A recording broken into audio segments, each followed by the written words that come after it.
guys, and welcome to another video in my little self-isolation mini-series. So today I'm going to be doing a story time, and this took place back when I was living with my sorority. I had a request to do some sorority story times.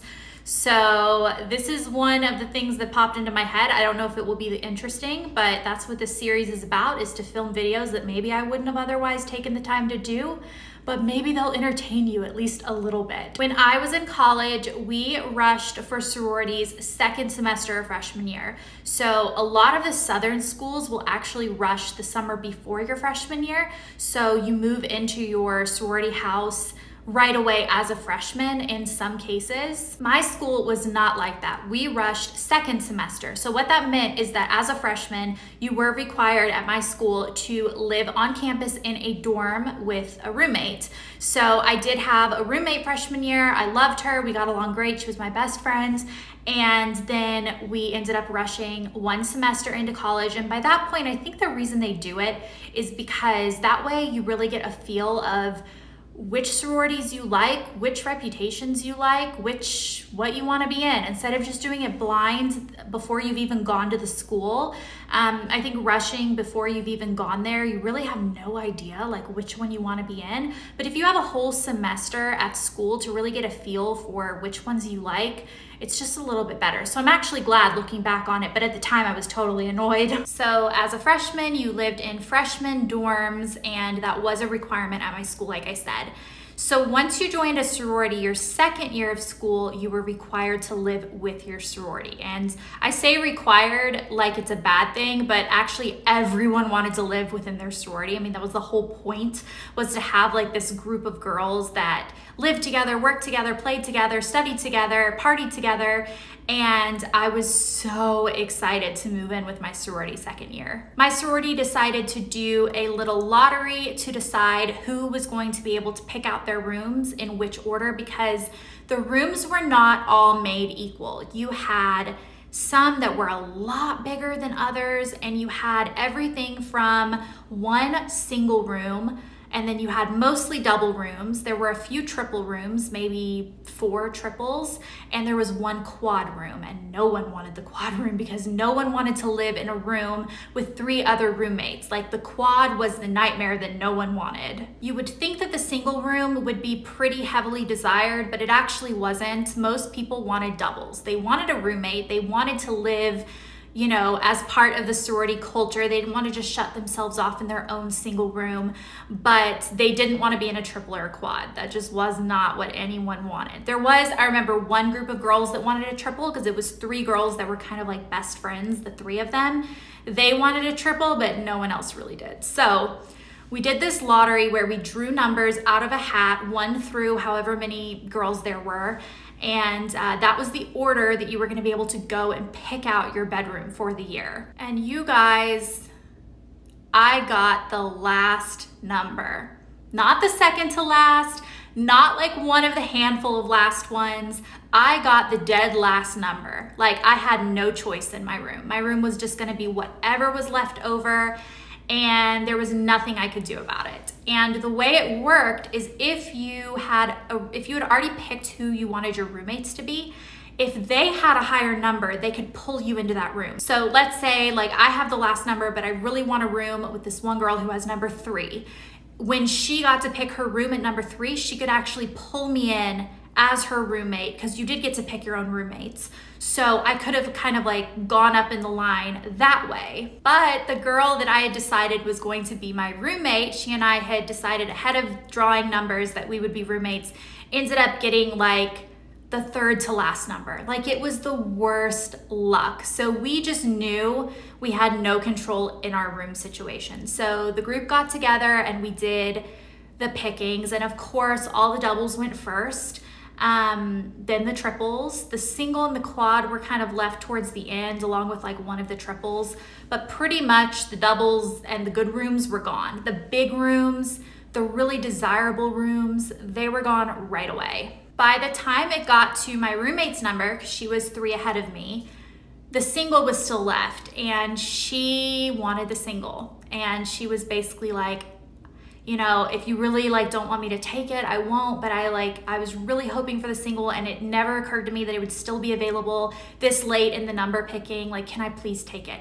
I didn't want the single either way. So, I mean, while I was a little bit bummed out that she would pick a single over rooming with me, I didn't really know her very well. This was right when we all got in our sororities. We didn't know people. We had chosen to be roommates because we were sitting next to each other during the lottery. Like, it wasn't, I didn't really know her. So I was just kind of like, that's fine. Like, I don't know. So she took the single, and that left me and the girl that had the second to last number in the quad. I had actually never met or spoken to the girl who was gonna be a roommate with me in this quad.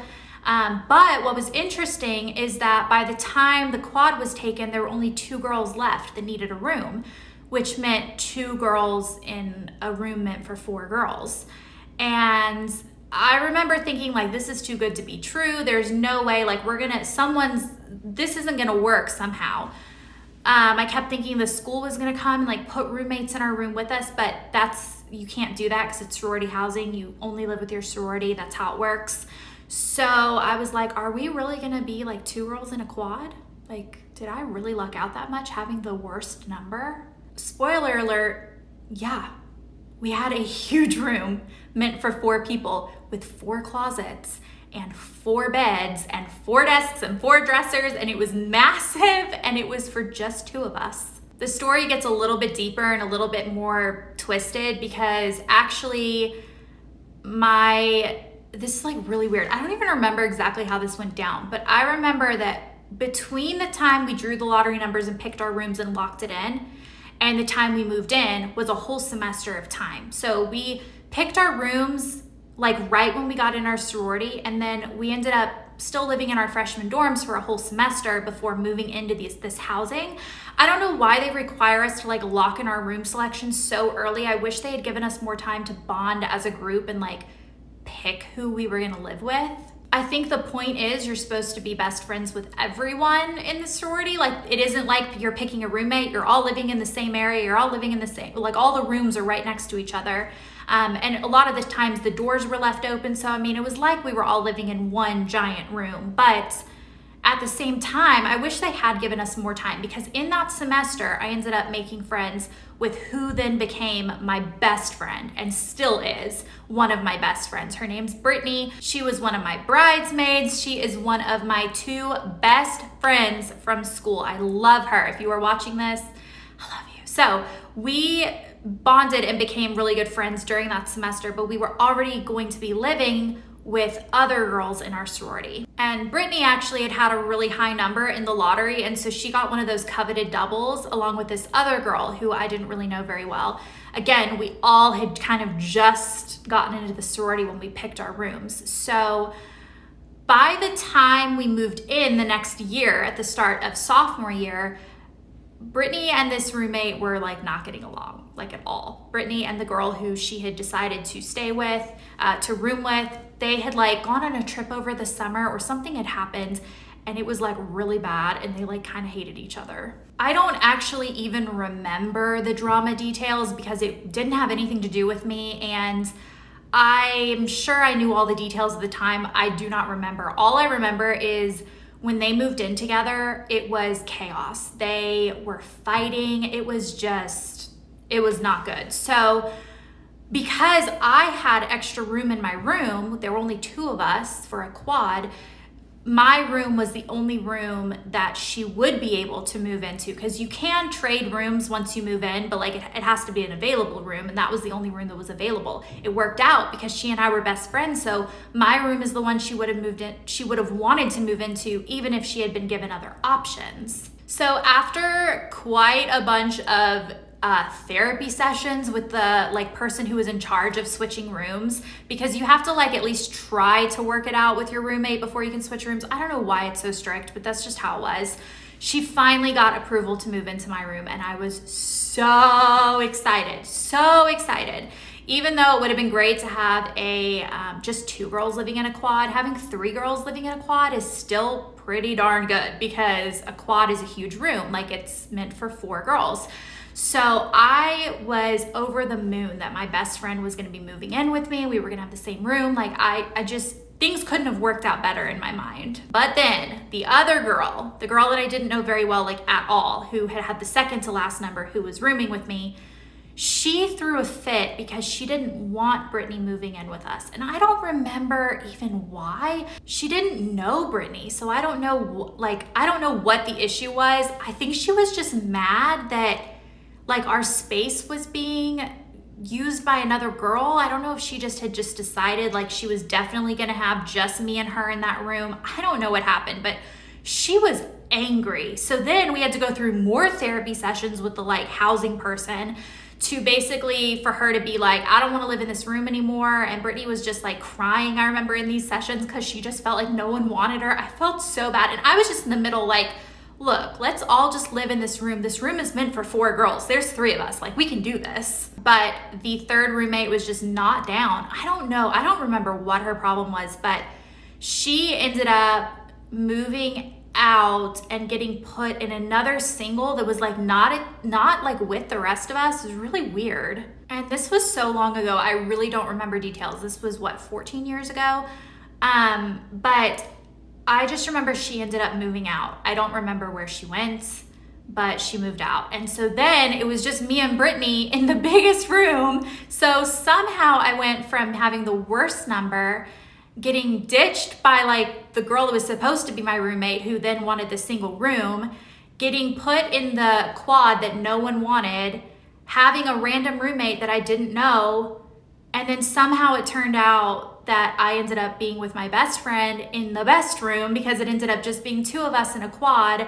So the biggest room with my best friend, and I had the worst number in the lottery. How did this happen? I have no idea. I still think back on it and I'm like, I do not know. And I remember that for the first couple of weeks of us all living there, when everyone would just go to each other's rooms and like get to know each other, girls would come to my room and they'd be like, oh my gosh, you must have had number 1 in the lottery. And I'm like, girl, like you could have picked this room. This room was the last one standing. I had the worst number.